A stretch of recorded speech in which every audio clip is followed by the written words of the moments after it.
बन सके कि तुम्हारे पास में शिवालय हो या बेलपत्री का वृक्ष हो, वहाँ दीप दान अवश्य करना चाहिए। अब एक मात्र स्मरण आपको रहे थोड़ा सा, अगर किसी कामना के वश अगर हम दीप लगा रहे हैं या हमारे मन में कोई भाव उत्पन्न है और हम बाबा से कहना चाहते हैं कि बाबा मेरा ये कार्य है आप पूर्ण करिएगा, तो फिर शिव मंदिर में भी लंबी बाती का दीप आप प्रदोष या सोमवार अष्टमी या सोमवार या आप शिवरात्रि भी वो बाबा से निवेदन करकर लगा सकते। हाँ, विशेष जब कोई एक बहुत बड़ी बात हो और आपके कार्य में कहीं अटकल हो रही हो, तो एक ही दीप में दो बातें शिव और शक्ति, लंबी बाती बनाई शिव और शक्ति के नाम से दो बाती एक साथ एक दीप में भी लगा सकते। पर कब जब विशेष कोई आपका कार्य हो और वो अटक रहा, विशेष कोई कार्य और आप बाबा से प्रार्थना कर रहे हो, तो दो बाती का भी प्रयोग आप कर सकते कि हमारे घर में बहुत तकलीफें बढ़ रही है, बहुत दुख बढ़ रहे, अपार कष्ट बढ़ रहे, हमारे जीवन में बहुत बढ़ गया है। तो शिव पुराण कहती है कभी मौका मिले एक बेलपत्र जिसकी डंडी का मुख जहाँ से पानी बहता है जलाधारी की हो, समझ में आ रहा है ना, जहाँ जलाधारी हो और जलाधारी में जहाँ पानी बह रहा, पानी बहने वाली जगह पर डंडी का मुख हो जलाधारी, अब समझ लो थोड़ा। जैसे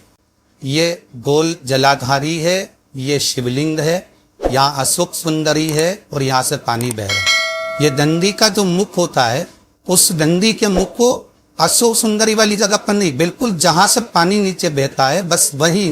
इस डंडी का मुख हो, पत्ती का मुख महादेव की है। और एक बेलपत्री जिसकी डंडी आप जब शिव जी को समर्पित करें तो बीच वाली पत्ती का मुख आपकी ओर और डंडी का मुख पीछे की है, डंडी का मुख पीछे की है, पत्ती का मुख आप में। महाराज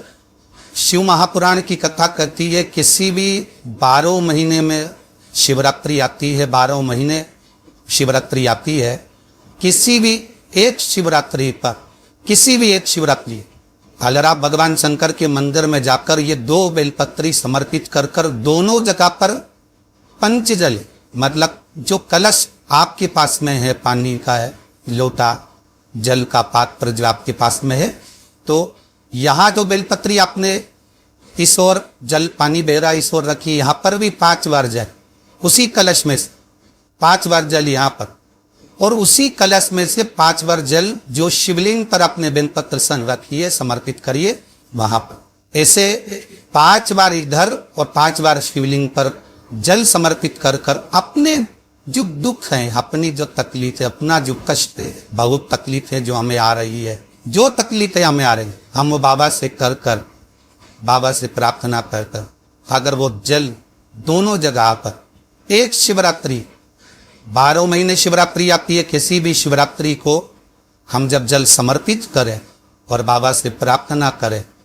तो ये निश्चित है एक शिवरात्रि पर करते हैं, अगली शिवरात्रि जब आती है तो बाबा आपके दुख को, आपके कष्ट को मिटा ही देता है, ये निश्चित है। एक बेलपत्र शिवलिंग के ऊपर और एक बेलपत्र बाबा के जलाधारी के सामने, अशोक सुंदर वाली जगह पे नहीं, अशोक सुंदर वाली जगह तो बीच में रहेगी, पर थोड़ा आखिरी कोना समर्पण कर। शिव कथा कह रही है मान लो आपका अगर विश्वास दृढ़ है, भरोसा पक्का है, जैसे अभी आपको कथा में कहा कि मन आपने अगर शिव को दे दिया है, दिल भगवान शंकर को दे दिया है और विश्वास अगर पक्का हो गया है और आपने वो जल समर्पित किया है, तो ये निश्चित है अगली जो शिवरात्रि आएगी उस तक बाबा आपके दुख को, कष्ट को काटते ही है। पर विश्वास के साथ फिर निवेदन करेंगे, जल भी चढ़ाओ तो विश्वास के साथ, बेलपत्र भी चढ़ाओ तो विश्वास के साथ, धतूरा भी चढ़ाओ तो विश्वास के साथ, एक पुष्प भी अगर समर्पित कर रहे हो तो विश्वास के साथ करिए, भरोसे के साथ। जीवन में संपदा की, वैभव की थोड़ी सी कमी सी लगने लगे तब प्रयास करना, तब प्रयास करिए, कहीं नहीं जाना। ये शमी का पुष्प आस्था चैनल पर आप लोग दर्शन कर रहे होंगे, तो ये शमी का पुष्प बोल से भी अगस्त से मार्च से अप्रैल तक शमी का फूल आता है। एक आध महीना कोई वृक्ष ऊपर नीचे हो सके तो हो जाए, पर समय ये रहता लग प्रयास कर। एक शमी का पुष्प भी अगर बोल से भी देवादिदेव महादेव को समर्पित हो जाता, शंकर भगवान को बोल वश बिछड़ जाता, व्यक्ति खड्डे में नहीं गिरता, अगर गिर भी गया तो उबर कर वापिस बाहर आ जाता है। घन वैभव संपदा में शमी पुष्प की बड़ी फिर स्मरण रहे। कई लोग शमी को खेजड़ी कहते हैं, बिल्कुल सही नाम है। राजस्थान में इसको खेजड़ी कहते हैं, कांटे वाला पौधा होता है, ऊंट भी इसको खाता है और ये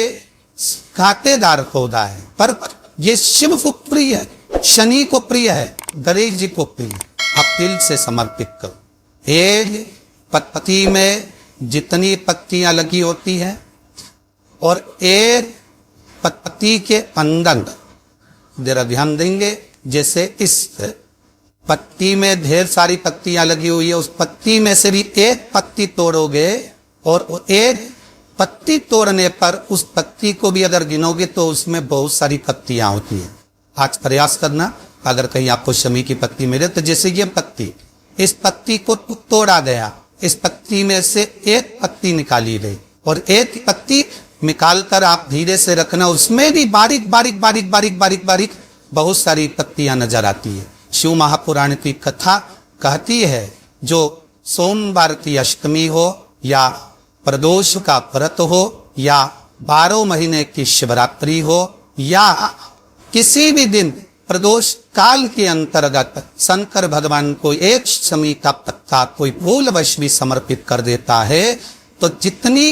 एक पत्ती में पत्तियां होती है और उस पत्ती के अंदर भी एक पत्ती को तोड़ने के बाद जितनी पत्तियां होती है, उतने जन्म मृत्यु लोक में मनुष्य के नहीं होते। 84 लाख योनियों में से वो योनियां कर जाती है और देव योनि प्राप्त हो। बेलपत्री के पौधे के नीचे से, बेलपत्री के वृक्ष के नीचे से अगर भूल से भी, तुम्हें नहीं मालूम कि ये बेलपत्री का पेड़ है, तुम्हें नहीं मालूम कि बेलपत्री का पौधा है, तुम्हें नहीं मालूम कि बेलपत्री का वृक्ष है, भूल से भी चलते चलते भी तुम्हारी ट्रैक्टर, तुम्हारी ट्राली, तुम्हारी गाड़ी, तुम्हारा बखर, तुम्हारा बेल, तुम बेलपत्री के पेड़ की छांव में से भी अगर निकल कर चले जाते हो तो दिन भर में अगर 100 पाप की हो जाते हैं तो पल भर में तुम जाते हैं। एक बेलपत्री के वृक्ष के नीचे से, एक बेलपत्री के वृक्ष की छांव से, एक बेलपत्री के वृक्ष की मात्र टहनी की छैया से हमारे कोटि कोटि पाप समाप्त हो जाते हैं। आप सबसे इस कोटेश्वर धाम की पावन धरा से एक निवेदन करना चाहूंगा, पूरे आस्था चैनल के श्रोताओं से, फेसबुक यूट्यूब के श्रोताओं से और जितने लोग यहाँ कथा सुन रहे हैं, बारिश का समय आए तो ये बेलपत्री का पेड़ बड़ा कर कर उसको कहीं रोड के किनारे अवश्य लगाओ। कोई निकल कर जाएगा, उस पे छांव पड़ गई तो उसका कल्याण हो जाए। वृक्षारोपण में बेलपत्री का वृक्ष अवश्य लगाइए। 2 वृक्ष की छांव और 2 वृक्ष का दर्शन हमारे जीवन को सुख दे जाता। एक बेलपत्री, दूसरा शमी का पौधा। शमी का वृक्ष तुम्हारे घर में बड़ा मत लला, पर शमी का पौधा जब तक तुम्हारे इस हाथ की आकृति का रहे, उसमें से तुम पत्ती तोड़ो मत तोड़ो, उसमें से कुछ तोड़कर तुम शिव जी को चढ़ाओ मत चढ़ाओ। पहले तुम बाहर जाकर टूटा हुआ लेकर जाओ, पर घर के बाहर, घर के कमरे में नहीं, हॉल में नहीं, घर के अंदर में ही तुम्हारा घर चारों तरफ से हो जाता है। 4 कमरे, हॉल, किचन, लेट्रिन, बाथरूम सब पूर्ण कंप्लीट हो जाए। उसके बाद जो तुम्हारे जगह बचे, घर से जब तुम बाहर निकलो तो बाहर की ओर जाते समय अगर तुम्हारे निकलते समय तुम्हारा सीधे हाथ की ओर अगर शमी का छोटा सा पौधा लगा है तो ये निश्चित है कि तुम जिंदगी में कभी किसी अदालती कोर्ट केस में, कभी प्रशासनिक आर्थिक केस में, कभी किसी गलत जगह पर जिंदगी में नहीं फंस सकते। आप उससे बाहर निकल जाएं। एक शमी का छोटा सा पौधा भी, उसका स्पर्श, उसका दर्शन, उसमें चढ़ाया गया एक लोटा जल। शमी 3 देवताओं को सबसे ज्यादा प्रिय है। पहला देवादिदेव महादेव, दूसरा शनि महाराज, तीसरा श्री गणेश जी महाराज। श्री गणेश जी, क्योंकि शमी की शादी करने वाला कौन था? अभी आगे आप कथा में सुनेंगे शमी और मंदार की कथा जब आई, शमी और आपकरे के फूल की, सफेद फूल, नीला फूल, गुलाबी फूल आंकरे का जो होता मंदार का होता है, उसका वर्णन जब आए आप उसमें श्रवण करेंगे। एक शमी का पौधा, तुम घर से बाहर निकल रहे, हाँ ये जरूर है कि जो फ्लैट में रहने वाले हैं वो इस पौधे को नहीं लगा पाए, क्योंकि जब दरवाजे से निकलते हैं तो अंदर गच्ची होती है, गैलरी होती है, तो कैसे लगाएं घर के बाहर। हाँ, आप डायरेक्ट निकल रहे हैं और आपका पौधा घर के बाहर लगा हो तो बात दूसरी, छोटा सा गमले में, ज्यादा बड़ा नहीं, छोटा सा, ज्यादा बड़ा हो जाए तो उसको कहीं और लग मत। घर से निकलते समय सीधे हाथ पर अगर शमी का पौधा, आप निकल रहे हैं और आपका राइट हैंड सीधा हाथ घर के बाहर शमी का पौधा है, प्रतिदिन का अगर आपका नियम बना चला कि शमी को देख कर उधर से बाहर निकल रहे, जिंदगी में कभी घाटे तुम्हारे जीवन में हाई नहीं सकते, कोई रोड़ा आएगा ही नहीं, बढ़